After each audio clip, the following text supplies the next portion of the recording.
I'm Bonnie Monroe from MissFabulous.com reporting exclusively for Z Trends. Today we're in the heart of the garment district in New York City where we're visiting Elene Cassis. Elene Cassis launched her label in fall 2009 and is rapidly becoming one of fashion's rising stars. She was well received with her fall 2011 collection and has already garnered the attention of several celebrities. We're going to meet the designer, see her collection, and find out more about her. I saw your fall collection at the Mercedes-Benz Fashion Week. Was very excited about it. Beautiful, beautiful collection. I'd like to ask you a little bit about you as a designer and also your fall collection. I understand you are from the New York area. Yes, I've lived in New York my whole life. Very good. And obviously that must be a big, big inspiration on your work.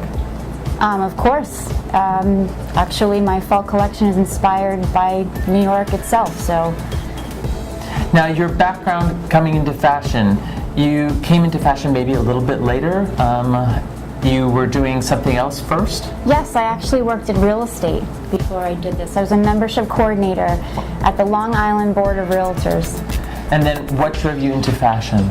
I knew I needed a change. I never grew up dreaming of being a fashion designer. It all kind of happened with fate. So, how did you embark on that career? I believe you went to Parsons. I'm a Parsons graduate as well. Well, congratulations, yes. Fellow alumni. Exactly, exactly. Parsons fell into my lap because I caught an episode of Martha Stewart and Tim Gunn came on with some students, and I jumped off the couch and called and applied. And here we are today. And here we are. So you launched your own company in 2009. You're very, very fresh. How has that been so far? It's a learning experience. I never had any trial and error with another company, so I kind of fell on my face and got back up, fell on my face again and got back up and dusted myself off, and you know, it's the only way to persevere and get to the top. Well, you seem to be doing spectacularly well, as evidenced by your collection. For fall, what was your inspiration for that collection? You said New York. Can you go a little bit further than that? Sure. Being born and raised here, we have such beautiful sites and architecture and buildings, and why not use the Manhattan skyline as an inspiration? It's a sight for sore eyes. So does that explain the kind of color blocking and fabric blocking in the... Yes, you'll see the symmetric, you'll see the seam work in the clothing is very New York Manhattan skyline-ish. And how did that influence what fabrics you chose for the collection? Well, fabric, we always tend to go with a more dramatic and structured look, and definitely textured. So, I mean, that does say much about this New York City skyline.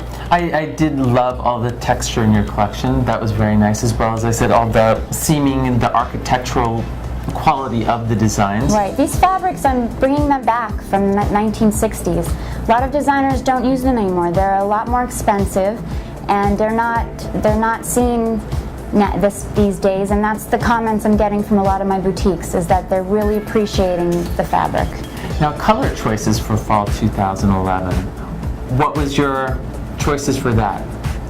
You know what? Cranberry just spoke volumes to me. Cranberry. I wanted cranberry, and I use it as, we call it wine, to just make it sound a little bit more professional, but that was screaming to me, so it kind of led the whole collection. What is it about fashion that caused such passion in you?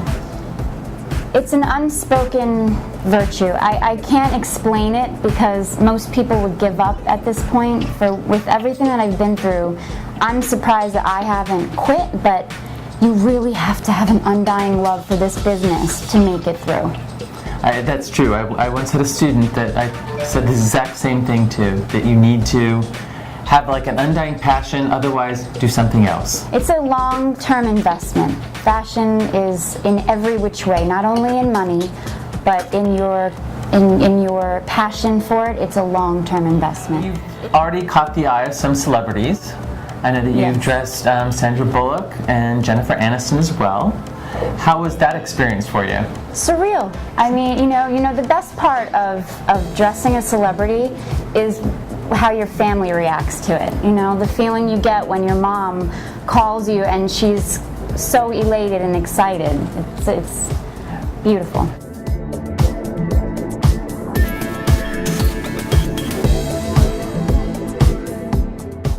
there anybody in particular that you would love to dress? Oh my gosh, there's so many. I know it's a difficult question. Yeah, it really is a difficult question. You know who I would love to dress is Oprah Winfrey. Oprah Winfrey. Actually, that would be a good one. Yes. I would love to dress Oprah, and I would really love to dress Mrs. Obama. Well, we'll put that on your wish list. I will put that on the wish list. I think you probably have a good chance at both of those. Companies, of course, are taking their manufacturing overseas and they're sourcing overseas. Where do you produce all of your garments? Interestingly enough, I produce right here on 38th Street. So very local. Yes, I feel that it's a great selling point. I mean, made in the USA is great. And bringing vitalization back to the garment district itself. Well, that's excellent. I wish there were more companies that were doing the same.